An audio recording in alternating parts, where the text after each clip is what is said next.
What's good, everybody? It's your girl Brienne Brittani, and I am back with another video. Before I start this video, I just want y'all to know that this is my first wash and go in almost 2 years.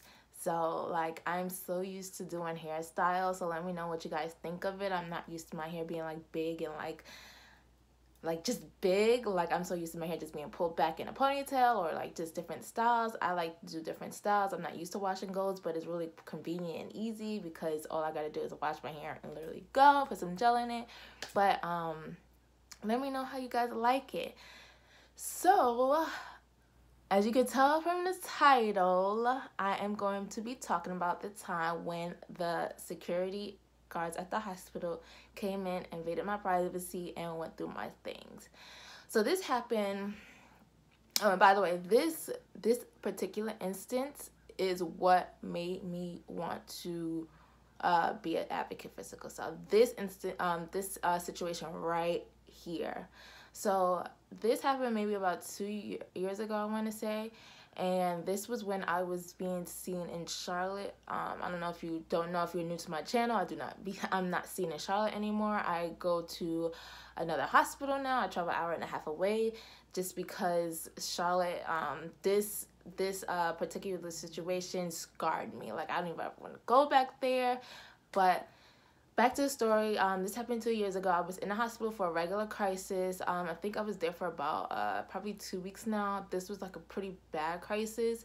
And I don't know about you, but nurses leave a lot of stuff in your bed. Like, they'll leave like flush caps, they'll leave syringes, they've left all these things that go to like to put in when you put in an IV. Like, they leave all that stuff. They leave gauzes, they leave a whole bunch of crap in your bed, and they're just not sanitary about it. I personally stepped on a needle before. That story is coming soon. But this particular time, one of the nurses found a needle in my not a needle, a whole syringe with a needle attached to it in my bed. So I'm in my bed. This is like probably around 9 o'clock at night. The nurse that I had, I really liked her. I always requested her because I just thought, we were here. Like, that was my sis. Like, whenever I came in the hospital, I would always request for her to be my nurse. I just loved her vibe. So she is the nurse that ended up finding the needle in my bed. So she finds it, leaves, everything was cool. I didn't even know she found a needle in my bed. So she finds it, cool, whatever. Apparently she found it in my pillow. But she finds it, takes it, leaves. So I'm on the computer watching my watching YouTube or whatever I was watching at the time, not thinking anything of it. And maybe 10 minutes later, she comes back and is like, Brand, do you have any medicine in your bag? Like, did you bring any medicine with you? And I'm like, no, why? And she was just like, oh, okay, I just wanted to make sure. And then she asked, like, are you sure? Like, you don't have any medication? Did you bring anything on accident? Like, have you been, I don't know. She just kept asking me some questions. I was just like, no, why are you asking me this? So she leaves.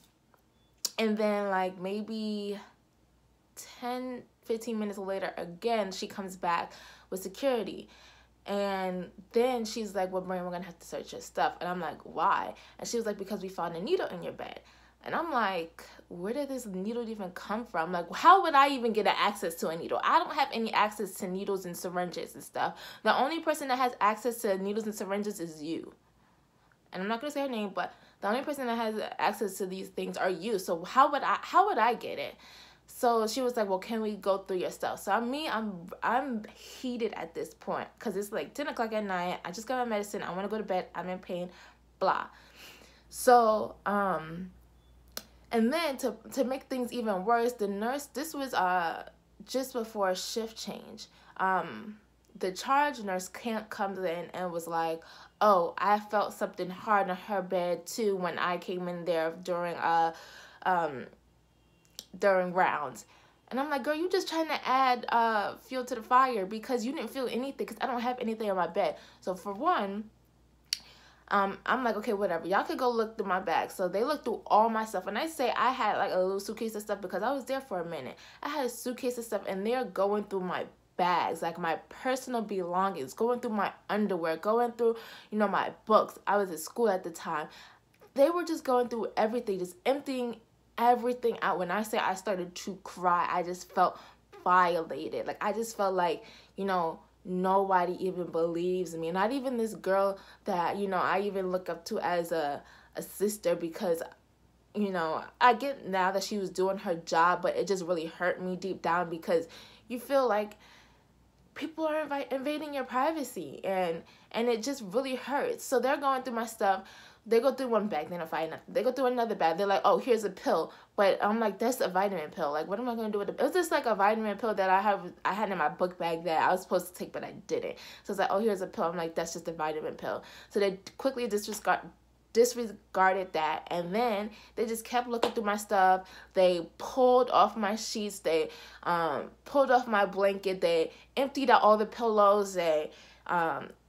They made me get out the bed. They made me even leave the room at one point. They swept that whole room. They found nothing. So here I am, hurt, crying, bawling my eyes out. They called my mother, telling, you know, and this would make me mad at my mother at the time, because my mother gave them the okay to even, you know, search through my things.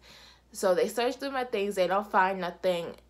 I'm brought back in the room, and they sit me down, and they're like, well, we didn't find anything, which I knew that, because I don't have anything. Like, what am I gonna do with the needle and the syringe when you don't have any medicine? Like, come on, guys. Like, I just feel like they just wanted, you know, to blame it on the patient, because they didn't want to risk losing their license. Because I don't even get that, but don't blame something like that on the patient, because that really is going to affect them mentally, because that really scarred me. So they brought me back in, and they're just like, well, we found nothing. I'm sorry to have to put you through that, but it's protocol, because we found a syringe in your bed, and earlier the charge nurse reported feeling something hard in your bed. She could have felt my phone. She could have felt my laptop. She just was an instigator. She just wanted to say something because she wanted me to look bad. Like, what? It could have been anything. Oh, she felt something hard. What? Are you serious? You could have left that there. Can we not forget that you have access to all of that stuff? So I was so heated, guys. Even just talking about it right now makes me very teary-eyed, and it's just so embarrassing. It's embarrassing because it makes us look so bad, like we're the drug seekers, we're the problem. Oh, she's using medication, additional medication on top of the medication that we're giving her. Are you serious? Are you serious? I was here for 2 weeks and you're going to put me through something like this? Do you know how embarrassing that is? And then now I have all the nurses like talking about me and watch out, be careful what you do and make sure. And then after this situation happened, the nurses literally, every time they came into my room, they had to count how many syringes they went in with and how many syringes they left with to make sure they didn't leave anything, so that they won't blame it on me and I can't blame it on them. Which is also embarrassing, but it was good at the same time, because it just it singles me out as a patient. You know, it makes me look bad. It makes me look so bad, because we have to be careful with that patient because we find syringes in her bed. Not even thinking that maybe the nurses could leave it there. You know what I'm saying? Guys, I'm really trying hard not to cry right now, just because this situation is so touchy for me. And then at one point in time, they thought that I was going in the syringe box. They thought that I was putting my hand in the syringe box, getting the needles out and using them. With what medicine? You're just playing with needles. At one point in time, they literally thought that I was playing with needles, guys. And I can't tell you how bad that hurt my feelings. That hurt my feelings so bad, to the point where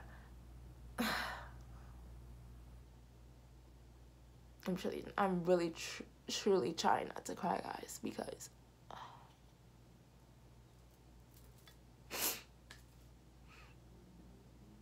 hate what us sicklers have to go through. You get what I'm saying? Like, I hate it so much. Do you guys know what's in a sharps container? You could get HIV, you could get AIDS, you could get hepatitis. Those things are permanent. But I would never, ever even think about it. Think about going in a syringe box to get in a needle. You know what I'm saying? It's just really heartbreaking because it makes I don't even want to show my face at that hospital anymore, and I don't ever go back to that hospital. Ever since that situation, I have never ever went back to that hospital unless it was an emergency. I just went to the emergency room and left. Like, I can't stay there anymore just because of that particular situation. That situation hurt me so much that it's still traumatizing to this day. As you can see, I'm crying right now. And to be blamed on, like, literally blamed for being a drug addict and then using more medicine than you're supposed to, and using dirty needles, guys. I was blamed for using dirty needles and putting my hand in a syringe box, taking that needle out and using it. That's what went through these doctors' heads, guys. That's what went through these doctors' heads. And it's so sad. It's so sad. All I can do is pray for those people, guys. All I can do is pray for those people. Because I knew that I didn't do it. But it's so hard to not let other people's opinions of you affect you. You know what I'm saying? And that is why I fight so hard for sickle cell today. And I feel like I'm not fighting enough. And I feel like I need to work 10 times harder than when I'm working. But I want to make sure that nobody ever has to go through what I went through at that hospital. And thank God that I've left that hospital, because that hospital was emotionally draining. Because it was just, I felt like I was singled out as a sickler. And I know I've said that already, but I just felt like I was singled out as a sickler. And nobody understood what I was going through. They just wanted to point their fingers at me, but didn't want to look at themselves, which hurt. Which really hurt, because it's so easy to point your fingers at somebody who's had their fingers pointed at them all their life. You get what I'm saying? It's just easy. Oh, she has sickle cell. There's a stigma to sickle cell, next to sickle cell already, so let's just continue it. You get what I'm saying, guys? And I've never had a situation like that happen ever again. Like, that was the only time that, well, besides the fact that I stepped on a needle, but other than that, I've never had and that was at that same hospital too that I stepped on a needle. But when I moved to another hospital, I've never had that situation happen ever. I moved to 2 different hospitals, and I never had that situation happen ever. So it just breaks my heart. You know what I'm saying? Because I don't know, somebody else could be going through that right now, and I don't know it. You know what I'm saying? Like, that's why I want to use this platform, YouTube, of, you know, sharing my experience. Because, boy, let me tell you, sharing this experience was really hard. And I tried to do it without crying, but obviously I failed. But, you know, it's emotional. It's very emotional. Having to go to the hospital, not like just wondering, you know, is this doctor going to look at me a weird way? Or is this doctor going to say something? Oh, I was just here a week ago. Are they going to think that I'm drug seeking because my crisis got worse in that week period? You know what I'm saying? It's physically draining, emotionally draining, on top of the pain. It's crazy, guys. It's crazy what we have to go through. It's ridiculous what we have to go to. Oh, you've been here for a week. What are you still doing here? Your pain isn't better? What do you mean your pain isn't better? Your numbers are okay. Like, it's... Guys. it's not okay. It's not. But it has to get better, and it has to start somewhere. And if I have to work 10 times harder for this to get better for nobody, so that nobody could have to go through what I went through with sickle cell, that would be amazing. Amazing. So that, you know, when you guys go to the hospital, you don't have to worry about being singled out. Oh, she's a frequent flyer. Oh, she's only here to get some medicine. Oh, I'm not going to treat her the same way that I treat my other patients. It's just annoying, guys. It's really annoying. And we should not have to go through that. So, enough of that. I'm going to close out this video.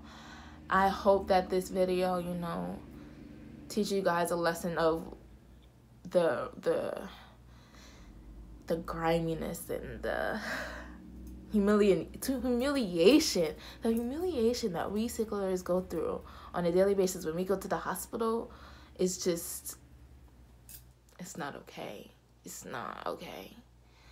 And I hope that I get to open your eyes. I hope that you guys know that you're not alone. If you've been through something similar like this, just know that you're not alone, sis, bro. You're not alone. Like, I've been through it. And we're going to get through this together. I love you guys so much. Don't forget to like, subscribe, guys. Subscribe. And comment what other videos you would like to see from me. And with that, I'm going to say goodbye. Goodbye.